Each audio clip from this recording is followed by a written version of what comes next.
আসসালামু আলাইকুম বন্ধুরা। আজকে আমি দেখাবো লেবু গাছে কলম করেছিলাম, সেই কলমটা রিভিউ দেখাবো। আমি আপনাদেরকে একটা ভিডিওতে দেখিয়েছিলাম লেবু গাছের কিভাবে কাটিং কলম তৈরি করতে হয়। আজকে আমি এটা খুলে দেখাবো কেমন হলো।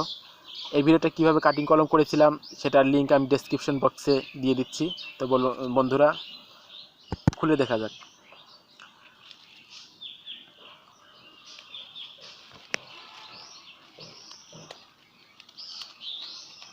তো আস্তে আস্তে খোলা হচ্ছে। এটা পলিথিনটা আপনার খুব সাবধানের সাথে খুলবেন। দেখুন বন্ধুরা, আপনারা কলমটা করার সময় ম্যানসার দিয়েছিলাম, সেই ম্যানসারটা এখানে দেখুন ভরে আছে। ম্যানসার অর্থাৎ ফাঙ্গিসাইড, যেটাই দেন না কেন আমরা দিয়েছিলাম। নিচের রুট হরমোন দিয়েছিলাম। এ দেখুন মাটির অবস্থা একটু শ্যাওলা জমেছে, ওটা কোনো সমস্যা নেই, মাটির কালারটাই পরিবর্তন হয়ে গেছে। এই দেখুন কত সুন্দর একটা কুশি বের হয়েছে। তো বন্ধুরা, আমরা যে কলমটা করেছি এটাতে আমাদের সময় লেগেছে প্রায় 19 দিন। 19 দিনের মাথায় কয়েকদিন আগে এটা বেরিয়েছে।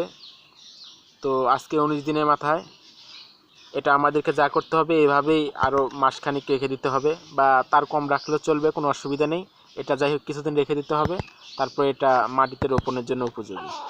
তো বন্ধুরা, আপনাদের যদি কোনো কিছু বলার থাকে আমাদেরকে কমেন্টে জানাবেন, কোনো অসুবিধা নেই, আমরা আপনাদেরকে উত্তর দেওয়ার চেষ্টা করব। তো বন্ধুরা, ভালো থাকবেন। আসসালামু আলাইকুম।